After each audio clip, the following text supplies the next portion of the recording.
Hello, I'm Sheriff Rambosk, and I want to welcome you to On Scene.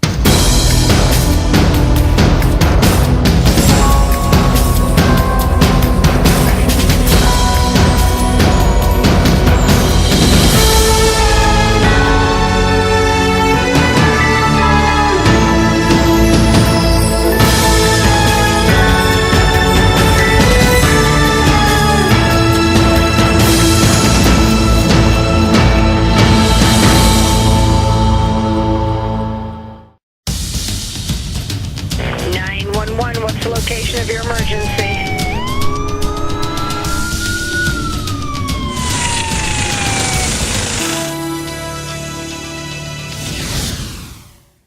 I'm Sandy Betts. I'm the operations manager for the 911 Center of Collier County Sheriff's Office. I have worked for Collier County Sheriff's Office for almost 25 years as a dispatcher, then as a supervisor, and now the manager. I'm responsible for all the training and the oversight of the 911 emergency medical dispatch. Collier County is divided up into districts for Sheriff's Office response. Also, we have a radio for Marco Island that we dispatch for. And we also have what is known as our control dispatch radio. That is basically all fire and EMS calls go there for dispatch to the appropriate zone. They can also simultaneously send a deputy if it should the need arise, as well as fire and EMS simultaneously for such things as traffic accidents or anything that would require multiple agencies to respond. Sometimes there is the misconception of callers that because we're continuing to ask questions that it's delaying the actual dispatch. This is not true.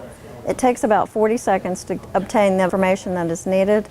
It's sent electronically to the appropriate radio.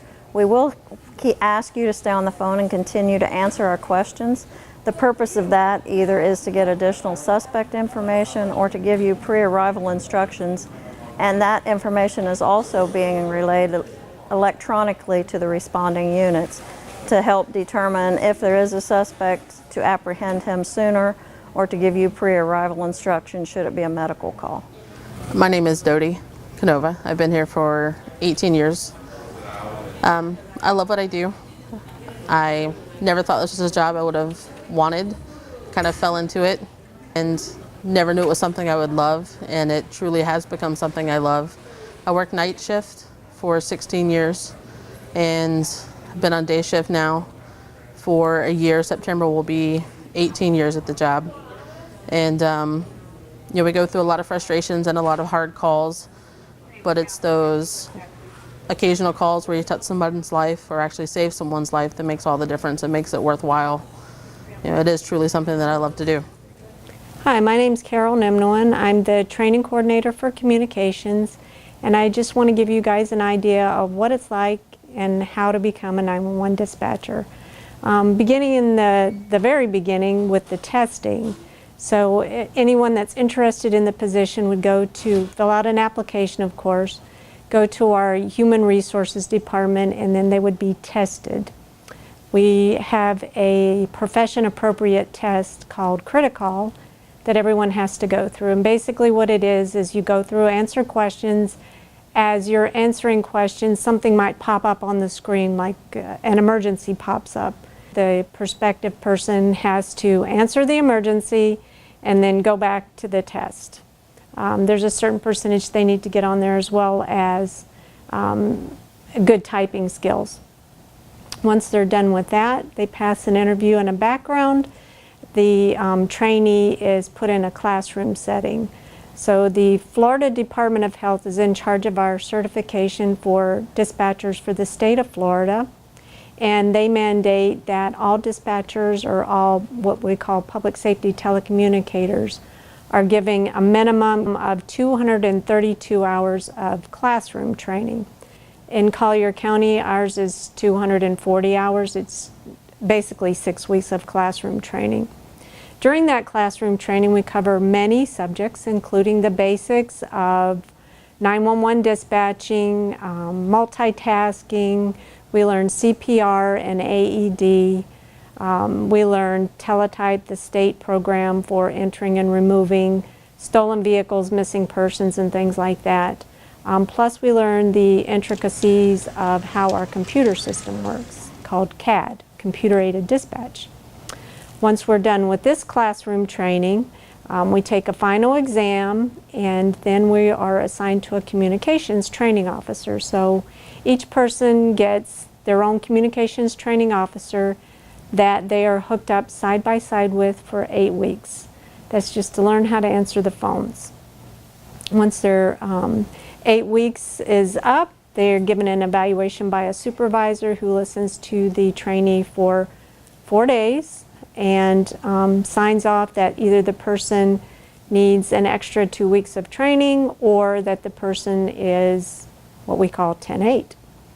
Once they're done with that, they're signed off 10-8, they would sit a month on their own, just kind of honing their new skills. They stay on the same shift, basically within earshot of the trainer as well as the supervisor, and kind of on your own but being observed sort of mode.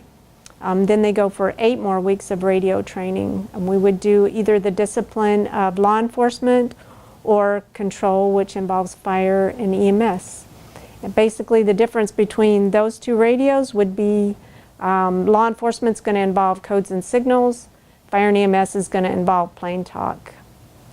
Once that's another 8 weeks. So basically close to 6 months of training, and then you're on your own. Whenever you call 911, it gives us an X and Y coordinate.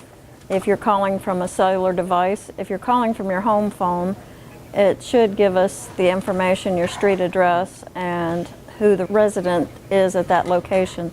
We have a new program called Smart 911. You as a private citizen can register, put whatever information you feel comfortable with, any information about the rooms that you sleep in, the tags of your vehicles, any medical conditions of the members in the residence. You can actually put their pictures. There's multiple areas that you can utilize for each member in your house, and if and when you have the need to call 911, that information will be displayed on a screen, and we can go through that and determine what potentially could be wrong at that address should you not be able to speak. It takes about 40 seconds to get enough information. If we have voice contact, we'll actually type a screen and send it to either police, fire, medical, depending upon the situation that you're going to need assistance with. 10-4. My name is Monica. I've been here for 6 years. I'm a trainer. I'm in the Supervisor Mentor program, and I'm also on the IDT team. I love my job because every day it's something different. Every day I get the chance to make a difference in the community, and I couldn't picture myself doing anything else. This is our emergency medical dispatch protocol and procedures. If you should call 911, we would flip to the interrogation guide, ask you a series of questions, determine your location, exactly what the problem is, and your callback number. At this point, we're going to dispatch the call, and if, for instance, you have a drowning victim, we would go to the drowning protocol, and it's all laid out to where we ask questions in a sequence of what to do and what's best for the patient.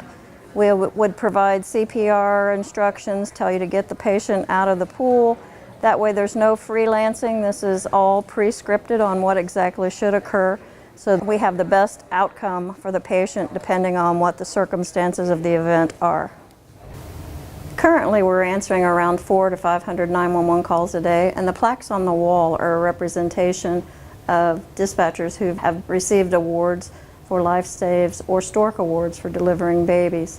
One of our dispatchers has actually received her 5th Life Save Award. Of the 3,000 agencies worldwide that use this EMD program, there's only 118 ACE accredited centers of excellence, which means that you can meet the high performance standards required by the program.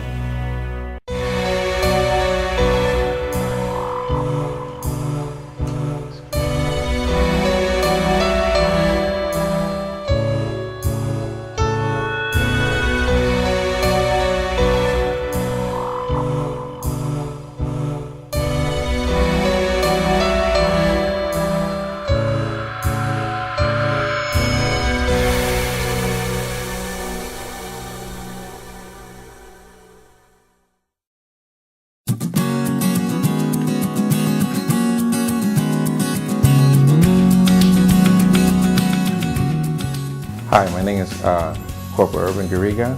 I'm with the Collier County Sheriff's Office, presently assigned to the duty office for the sheriff here in headquarters. Been with the Sheriff's Office now approximately about 7.5 years here in Naples, Florida. Prior to this, I was with the City of Miami Police Department. Was there 25 years. Did many tasks there. I was a patrol officer for about 4 years. Was assigned vice and narcotics for about a year, and then from there I went to traffic, which I spent 21 years in traffic. Was a motorcycle police officer there for a while. Was a traffic investigator involving hit and runs. From there, I went back on the road just before I retired. Did about another 3 more years and retired in 2006. And I moved out here to Naples, where I fell in love with the city and the county, and got employed here as a bailiff. As a duty officer, most of my daily tasks is assisting the public with walk-in reports, taking phone calls, helping people how to get around in Collier County. We also take in walk-in complaints, or I like giving advice, helping people. I really like my job here with the Sheriff's Office.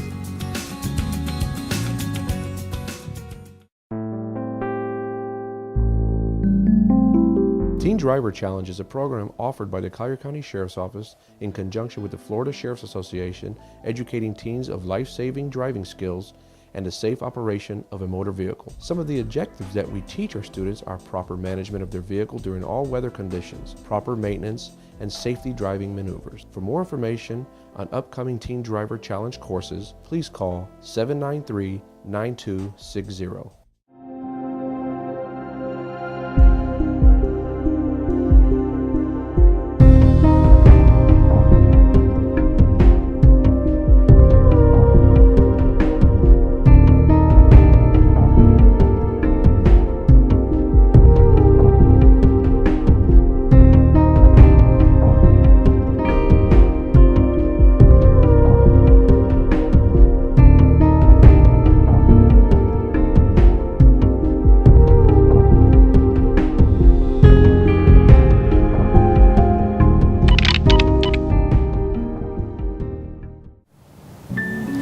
Prescription drug abuse is more dangerous and addictive than you think. Painkiller abuse can cause addiction, serious side effects, and even death. Prescription drug abuse before the age of 16 can lead to a greater risk of dependence later in life. Painkiller abuse may lead to lack of energy, sudden mood swings, nausea and vomiting, irritability and anger, inability to concentrate. Don't let prescription drugs ruin your life. It's time to get help. It's time to get help. It's time to get help.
We hope you've enjoyed our program, and we look forward to seeing you next month. Thank you for being our partner for a safe community.